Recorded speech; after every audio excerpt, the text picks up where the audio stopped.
ಹಾ, ನಿಮ್ಗೆ ಬೆಳಿಗ್ಗೆ ಇದ್ದಾಗ ಸ್ವಲ್ಪ ಮೆಲ್ಲಿಗೆ ಇದಕ್ಕೆ ಸ್ಟಾರ್ಟ್ ಆಗುತ್ತೆ ಅರೌಂಡ್ 7:30ಗೆ. ಮಧ್ಯಾಹ್ನ ಹೋಗ್ತಾ ಹೋಗ್ತಾ ತುಂಬಾ ವಿಪರೀತ ಜಾಸ್ತಿ ಆಗ್ಬಿಡುತ್ತೆ. ಸಂಜೆ ರಾತ್ರಿ ಆಗೋಷ್ಟೊತ್ತಿಗೆ ಕಮ್ಮಿ ಆಗುತ್ತೆ. ಇದರಿಂದ ನನ್ಗೆ ಯಾವ್ದು ಕಾನ್ಸಂಟ್ರೇಟ್ ಮಾಡಕ್ ಆಗ್ತಿಲ್ಲ. ಇದು ತುಂಬಾ ದಿನದಿಂದ ಕಾಡ್ತಾ ಇದೆ ನನಗೆ. ನಮಸ್ಕಾರ ವೀಕ್ಷಕರೇ. ನಾನು ವೈದ್ಯೆ ಪಲ್ಲವಿ KS, ಅದ್ವೈತ ಆಯುರ್ವೇದ ಚಿಕಿತ್ಸಾಲಯ, ಶಿವಮೊಗ್ಗ. ಕೇಳಿಸ್ಕೊಂಡ್ರಲ್ಲ ವೀಕ್ಷಕರೇ, ಪೇಷಂಟಿಗೆ ಬೆಳಗ್ಗೆ ಆದ ತಕ್ಷಣ ನಿಧಾನಕ್ಕೆ ತಲೆನೋವು ಶುರುವಾಗಿ ಮಧ್ಯಾಹ್ನದ ಹೊತ್ತಿಗೆ ತುಂಬ ಸೀವಿಯರ್ ಆಗಿ ಸಂಜೆ ಹೊತ್ತಿಗೆ ಸಬ್ಸೈಡ್ ಆಗೋದು, ಕಡಿಮೆ ಆಗೋದನ್ನ ನಾವಿಲ್ಲಿ ಕೇಳಿಸ್ಕೊಂಡ್ವಿ. ಇದೇನಪ್ಪ ಈ ಥರ ಇದೆ, ಈ ಥರನೂ ಒಂದು ತಲೆನೋವು ಇರುತ್ತಾ ಅಂತ ಕೇಳಿದ್ರೆ ಖಂಡಿತ ಇದೆ. ಇದಕ್ಕೆ ಆಯುರ್ವೇದದಲ್ಲಿ ಸೂರ್ಯಾವರ್ತ ಅಥವಾ ಭಾಸ್ಕರಾವರ್ತ ಅಂತ ಹೇಳ್ತೀವಿ. ಸೊ ಯಾಕೆ ಭಾಸ್ಕರಾವರ್ತ ಅಥವಾ ಸೂರ್ಯಾವರ್ತ ಅಂತ ಹೇಳ್ತೀವಿ ಅಂದ್ರೆ, ಸೂರ್ಯಮಿವ ಆವರ್ತಃ ಭ್ರಮಣ ಯಸ್ಯ ಸವಿಕಾರ ಸೂರ್ಯಾವರ್ತ ಅಂತ ಹೇಳ್ತಾರೆ. ಅಂತಂದ್ರೆ ಸೂರ್ಯ ಹೇಗೆ ಭ್ರಮಣ, ಹೇಗೆ ನಮ್ಮ ಇದ್ರೊಳಗೆ ಆಕಾಶದಲ್ಲಿ ಹೇಗೆ ಸ್ಟಾರ್ಟ್ ಮಾಡ್ತಾನೆ, ಆಮೇಲೆ ಅವನ ಪ್ರಖರತೆ ತುಂಬಾ ಜಾಸ್ತಿ ಆಗತ್ತೆ, ಆಮೇಲೆ ಮುಳುಗ್ತಾನೆ ಅಲ್ವಾ. ಸೊ ಈ ತರ ಒಂದು ಪ್ರಖರತೆ ಅವನ ರಿಲೇಟಿವ್ ಆಗಿ ನಮಗೆ ಬರುವಂತಹ ತಲೆನೋವಿಗೆ ಸೂರ್ಯಾವರ್ತ ಶಿರೋವ್ಯಾಧಿ ಅಂತ ಹೇಳಬಹುದಾಗಿರುತ್ತೆ. ಅಲೋಪತಿಯಲ್ಲಿ ಫ್ರಾಂಟಲ್ ಸೈನಸೈಟಿಸ್ ಅಂತ ಹೇಳ್ತೀವಿ. ಫ್ರಾಂಟಲ್ ಸೈನಸೈಟಿಸ್ ಅಂತಂದ್ರೆ ನಮ್ಮ ಇಲ್ಲೊಂದು ಸೈನಸ್ ಇರುತ್ತೆ, ಅಂದ್ರೆ ನಮ್ಮ ಸ್ಕಲ್ ಬೋನ್ ಒಳಗೆ ತೂತಗಳಿರುತ್ತೆ, ಹೋಲ್ಗಳಿರುತ್ತೆ, ಅದರೊಳಗೆ ನಮಗೆ ದೋಷಗಳು ಸೇರ್ಕೊಂಡು ಸೂರ್ಯ ಮೇಲೆ ಏರ್ದಂಗೂ ಆ ಒಂದು ದೋಷ ಕರಗಿ ನೀರಾಗಿ ನಮಗೆ ಅಲ್ಲಿ ಪ್ರೆಷರೈಸ್ ಮಾಡಿಬಿಟ್ಟು ನಮಗೆ ತಲೆನೋವನ್ನು ಉಂಟು ಮಾಡ್ತಾ ಇರುತ್ತೆ. ಸೊ ಇದು ಕೆಲವರಿಗೆ ತುಂಬ ದೀರ್ಘಕಾಲೀನವಾಗಿರುತ್ತೆ, ಕೆಲವರಿಗೆ ಕಡಿಮೆ ಡ್ಯೂರೇಷನ್ ಅಲ್ಲಿ ಇರುವಂಥದ್ದನ್ನ ನಾವು ನೋಡ್ಬೋದಾಗಿರುತ್ತೆ. ಅಂದ್ರೆ 7 to 10 days ಮಾತ್ರ ಇದು ಪರ್ಸಿಸ್ಟ್ ಆಗೋ ಅಂಥದ್ದನ್ನ ನಾವು ನೋಡ್ಬೋದಾಗಿರುತ್ತೆ. 7 to 10 days ಇರೋದು ಯಾವಾಗ ಅಂತಂದ್ರೆ, ಯಾವಾಗ ನಮಗೆ ವೈರಲ್ ಫೀವರ್ ಬಂದಿರುತ್ತೆ, ಅಂತಂದ್ರೆ ನಮಗೆ ಯಾವುದೋ ಇನ್ಫೆಕ್ಷನ್ ಇಂದ ಕಾಫು, ಕೋಲ್ಡು, ಫೀವರು, ಹೆಡೇಕು ಈ ಥರದ್ದು ಏನೇನು ಬಂದಿರುತ್ತಲ್ಲ, ಸೊ ಅದ್ರ ಜೊತೆಗೆ ಅಂತಂದ್ರೆ ಬೈ ಪ್ರಾಡಕ್ಟ್ ಅಥವಾ ಬೈ ಸಿಂಪ್ಟಮ್ಸ್ ಆಗಿ ಬರುವಂತಹ ಒಂದು ಕಾಯಿಲೆ ಸೂರ್ಯಾವರ್ತ ಆಗಿರುತ್ತೆ. ಇದಕ್ಕೆ ಕಾರಣ ಏನು ಅಂತ ಕೇಳಿದ್ರೆ, ನಮ್ಮಲ್ಲಿ ಹೆಚ್ಚಿನದಾಗಿ ನೋವು ಅಂತ ಬಂತು ಅಂತಂದ್ರೆ ವಾತದೋಷ ಅಲ್ಲಿ ಇದ್ದೇ ಇದೆ ಅಂತ ನಾವು ಅನ್ಕೊಳ್ಬೇಕಾಗಿರುತ್ತೆ. ವಾತದೋಷದ ಜೊತೆಗೆ ಯಾವಾಗ ಕಫದೋಷನೂ ಕೂಡ ಸೇರ್ಕೊಂಡಿರುತ್ತೆ, ಆವಾಗ ಈ ಒಂದು ಸೂರ್ಯಾವರ್ತ ಆಗುವಂಥದ್ದನ್ನ ನೋಡ್ಬೋದಾಗಿರುತ್ತೆ. ಹಾಗಾದ್ರೆ ಇದಕ್ಕೆ ಅಸೋಸಿಯೇಟೆಡ್ ಸಿಂಪ್ಟಮ್ಸ್ ಏನು ಅಂತಂದ್ರೆ, ನಾನು ಅವಾಗಲೇ ಹೇಳ್ದಂಗೆ ಫೀವರು, ಕೋಲ್ಡು, ಹೆಡ್ಡೇಕು, ಆಮೇಲೆ ಸ್ಮೆಲ್ ಬರದೇ ಇರೋದು, ತುಂಬಾ ಪ್ಯೂರ್ಲೆಂಟ್ ಆಗಿ ಅಂದ್ರೆ ವಾಸನೆ ಇರುವಂತಹ ಒಂದು ಸಿಂಬಳ ನಮಗೆ ಬರುವಂಥದ್ದು, ಇವೆಲ್ಲ ಕೂಡ ನಾವು ನೋಡಬಹುದಾಗಿರುತ್ತೆ.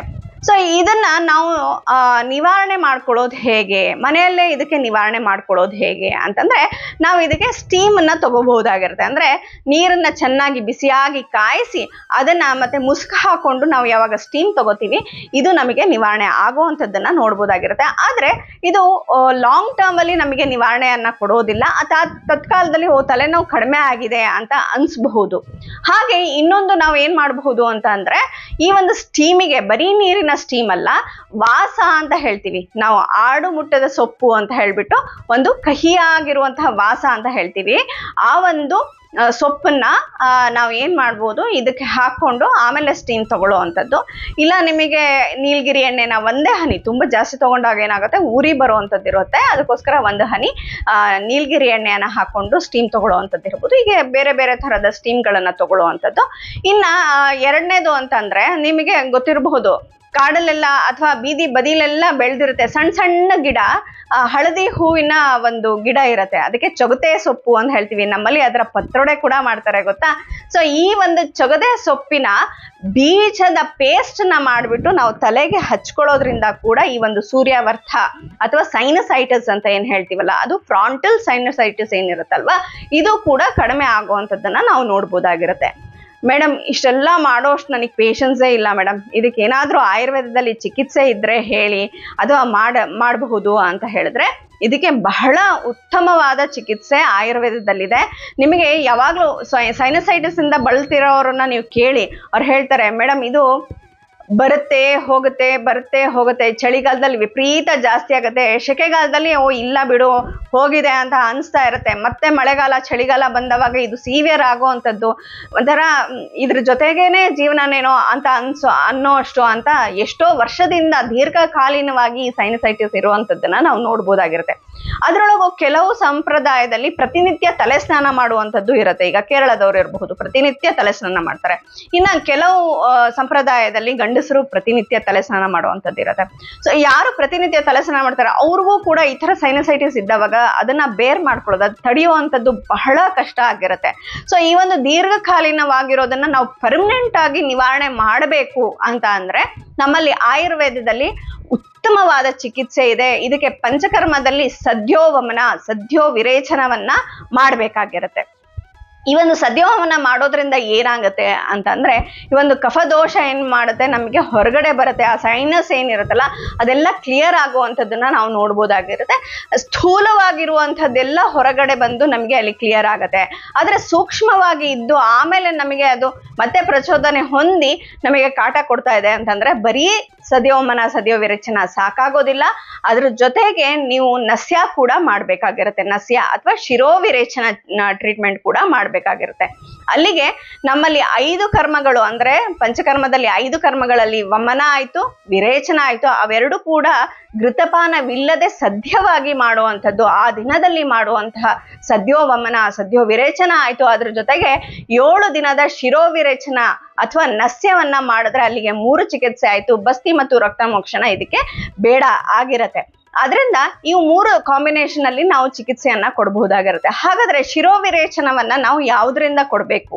ಸೊ ಈ ಒಂದು ಶಿರೋವಿರೇಚನವನ್ನ ಆ ಒಂದು ಸಿಂಪ್ಟಮ್ಸ್ ಯಾರಿಗೆ ಯಾವ ತರ ಸಿಂಪ್ಟಮ್ಸ್ ಇದೆ, ಸೊ ಕೆಲವರಿಗೆ ತುಂಬಾ ತಲೆ ಭಾರ ಇರುವಂಥದ್ದು ಇರುತ್ತೆ, ಕೆಲವರಿಗೆ ಶೂಟಿಂಗ್ ಪೇನ್ ಇರುತ್ತೆ. ಅದರೊಳಗೆ ಪೇನ್ ಅಲ್ಲೇ ಬೇರೆ ಬೇರೆ ವೆರೈಟೀಸ್ ಇರುತ್ತೆ. ಯಾಕೆ ಅಂತಂದ್ರೆ ವಾತ ಯಾವಾಗ ಪಿತ್ತದ ಜೊತೆ ಅಸೋಸಿಯೇಟ್ ಆಗಿರುತ್ತೆ ಅವಾಗ ಬೇರೆ ತರದ್ದು ಶೂಟಿಂಗ್ ಇರುತ್ತೆ, ಅಂದ್ರೆ ಇಂಟೆನ್ಸಿಟಿ ಜಾಸ್ತಿ ಇರೋವಂಥದ್ದು ಇರುತ್ತೆ. ಅದೇ ಕಫದ ಜೊತೆ ಅಸೋಸಿಯೇಟ್ ಆದಾಗ ಅದರ ಮೈಲ್ಡ್ ಆಗಿ ಅದು ನಿಧಾನವಾಗಿ ಇರುವಂಥದ್ದು, ಎಷ್ಟೊತ್ತಿಗೂ ಇರುವಂಥದ್ದು, ತಲೆ ಭಾರ ಇರುವಂಥದ್ದನ್ನ ನಾವು ನೋಡ್ಬೋದಾಗಿರುತ್ತೆ.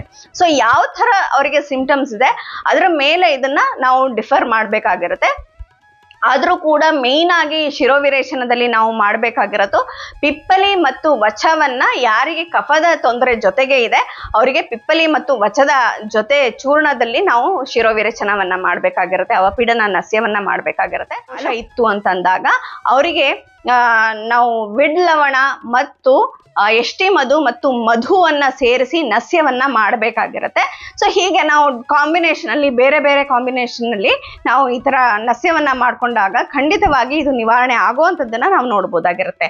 ನೋಡಿದ್ರಲ್ಲ ವೀಕ್ಷಕರೇ, ಸೈನಸೈಟಿಸ್ ಇದೆ, ನಿಮಗೆ ಪದೇ ಪದೇ ಆಂಟಿಬಯೋಟಿಕ್ ತಗೊಳ್ಬೇಕಾಗಿರುವಂಥ ಒಂದು ಕಂಡೀಷನ್ ಇದೆ ಅಂದರೆ ಖಂಡಿತವಾಗಿ ಆ ಥರದ ಒಂದು ಟ್ರೀಟ್ಮೆಂಟಿಗೆ ಹೋಗಬೇಡಿ. ಪರ್ಮನೆಂಟ್ ಸೊಲ್ಯೂಷನ್ ನಮ್ಮ ಆಯುರ್ವೇದದಲ್ಲಿದೆ. ಖಂಡಿತವಾಗಿ ಅದ್ವೈತ ಆಯುರ್ವೇದ ಚಿಕಿತ್ಸಾಲಯ ಶಿವಮೊಗ್ಗವನ್ನು ಸಂಪರ್ಕಿಸಿ.